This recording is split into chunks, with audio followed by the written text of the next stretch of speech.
Welcome to the Busy to Balance podcast. I am your host, Jamie Zweer, and I'm the founder of Oh How Healthy. This podcast is all about how to show you, the overworked, overwhelmed, and occasionally unhealthy woman, how to find health and balance in all different areas of your life. I will share with you digestible, bite-sized bits of info on everything from balancing a healthy plate to keeping a healthy home and everything in between. Now listen, I know that you are busy, and that is why I will keep these episodes short, sweet, and to the point. Now let's dive into today's episode.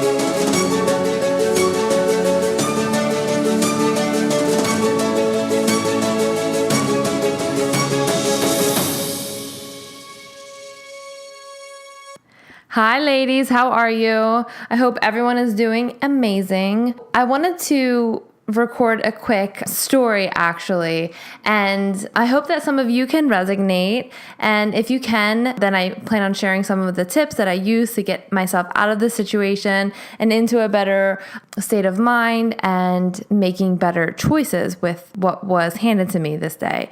But anyway, let's just dive right in, and then I'll get to a few tips that I have to share. But anyway, the other week I came home. It was a Friday night, and I came home, and it was like a super long day, and it had just been like one of those weeks, you know, where you've just like had it. You've tried really hard to stay positive all week, but it was just one of those weeks, and you're just done. After coming home, I was like, bring on the chocolate, bring out the pizza, let's get some pizza, let's get some soda. And it was kind of bizarre to me for me to have those cravings, because I usually don't get cravings like that. Like if I get a craving, I might get a craving for like Chipotle. I'm obsessed with Chipotle, or like for sushi. And I'm not always that much of a sweet person. I'm more of a salty person. I like chips and things like that. But I was really craving sugar, and I really wanted something sweet. So that was kind of unusual for me, and it happened to catch me off guard a bit. So I ended up taking a step back and noticing the connection between my super long, stressful week and this crazy long day to these strong cravings that I was having. And then I realized that the reason why I was craving sweets is because, well, first of all, when you're stressed, your cortisol levels are high, like they're through the roof. When we eat sugar, that produces a different hormone in the body. It's almost like the opposing hormone, and that is serotonin. That makes you feel calm and relaxed. So it kind of made sense after I thought about it a bit, why I was having these super strong cravings. Like it was quite out of the ordinary. But anyway, it made sense why I was having these strong cravings for something sweet and sugar and soda and the pizza. I don't know. It just pairs so nicely with soda and and chocolate that I just wanted to dive right in. But typically when you're overstressed, you're releasing a lot of cortisol, and your body is so intelligent that it knows that, hey, if I eat some of this chocolate, or if I indulge in some of this sugary treat, then I know that I will get serotonin from that. And that is similar to when you don't get a lot of sleep at night. When your body is lacking sleep, is lacking energy. And the quickest way to get some energy into your system is to eat some sugar. So that's why when you're really tired, lacking sleep and super tired, you want all the pastries and all the coffee with all the sugar, because your body just needs a quick source of energy. But that's not the best way to go about it, because of course we know what sugar does to us, and then we might get on a sugar high or feel really good for a little bit and then crash. So yeah, I just wanted to share this with you, and the reason why I'm sharing this story is to highlight really the connection between stress and cravings. All right, so the tips that I have for you today, it really only came down to about 2 tips. I mean, the second tip has 3 different ideas kind of meshed together into one, but essentially this comes down to 2 things that really helped me out that night. And the first one is to be mindful. So I want you to stay aware of what is going on. This is what I mean when I say tune into your body and listen to your body. So ask yourself the question, do you really want that piece of chocolate? Do you really want that cake? Or do you really want instead a nice hot bath? Or do you need a hug from a loved one? Or do you need a girls' night out with some good friends? Or does your body really want that piece of cake? And in which case, if you do, that's fine. Eat the cake. It's called living life.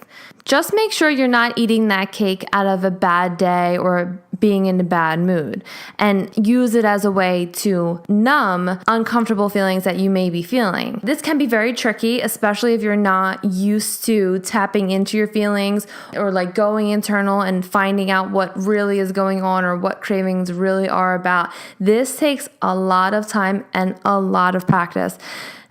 For me, I used to have a really unhealthy relationship with food. This is all stuff that I will get into in future episodes, but this took a lot of practice for me to really get in tune with myself and turn inward and be mindful of what my body is telling me.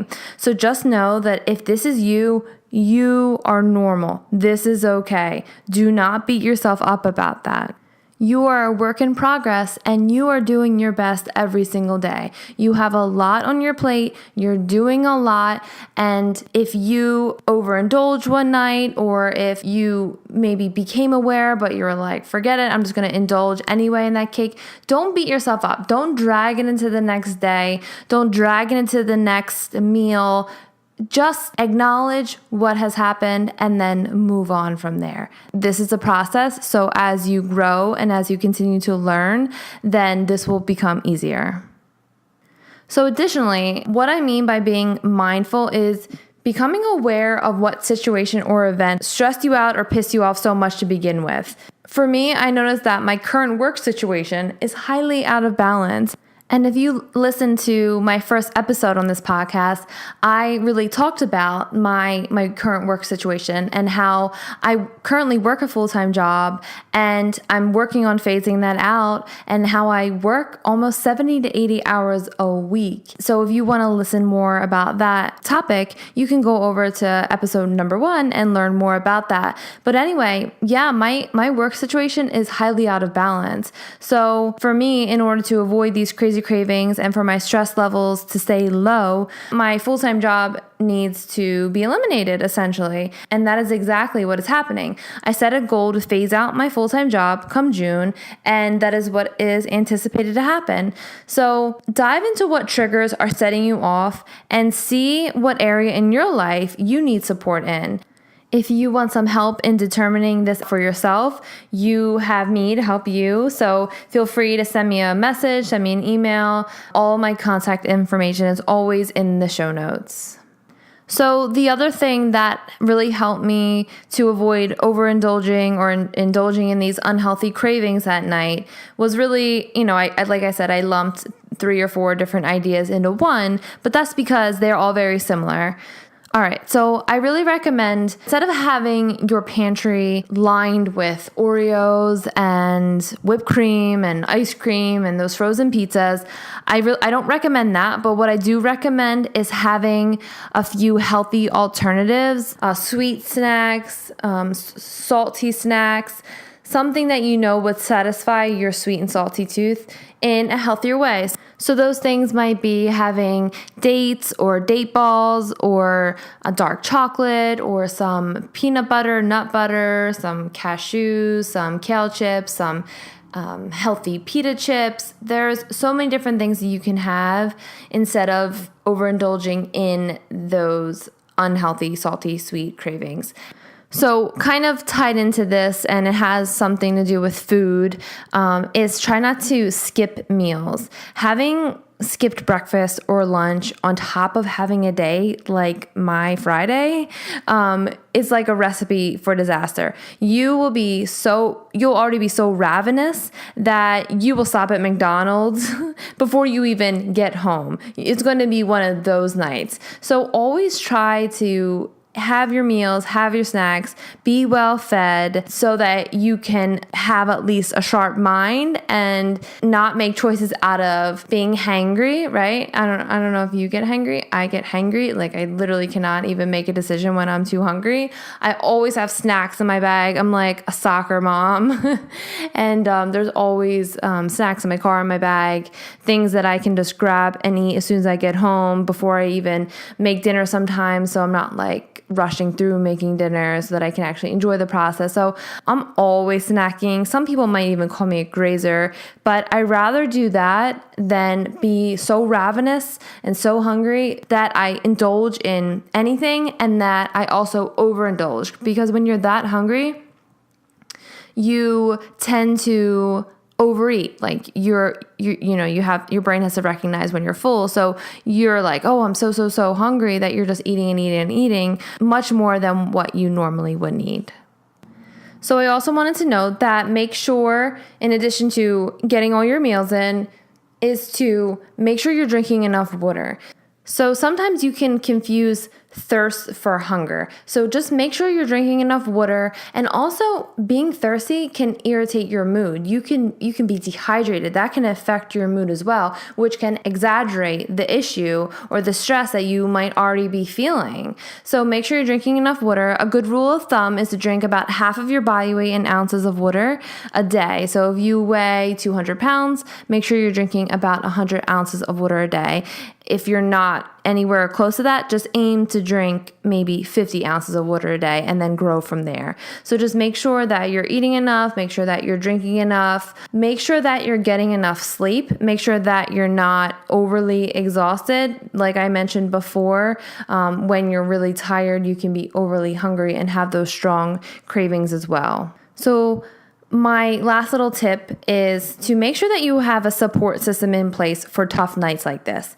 Who is it that you can reach out to that will cause you to feel better? Is there a family member that you can talk to, a friend, a coach, a support system? Is there a group at a local community center, even a Facebook group?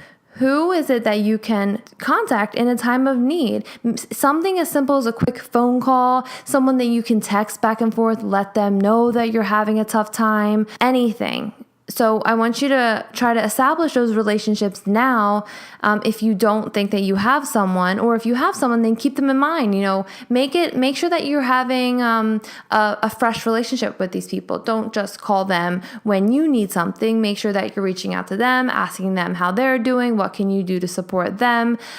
Create an open dialogue with them and then say, is it okay if it's like a random Saturday night or early Sunday morning? Would that really mess up your schedule? Or is it okay that sometimes if I call you, because I notice that those are maybe trying times for me. So just establish that support system and put that in place for tough times. So that is about it, ladies. I hope that my story resonated with you. And I hope that you can listen to what I did to help myself get out of a really tough situation. And I hope that will help you in the future or currently get out of a situation that you may be in.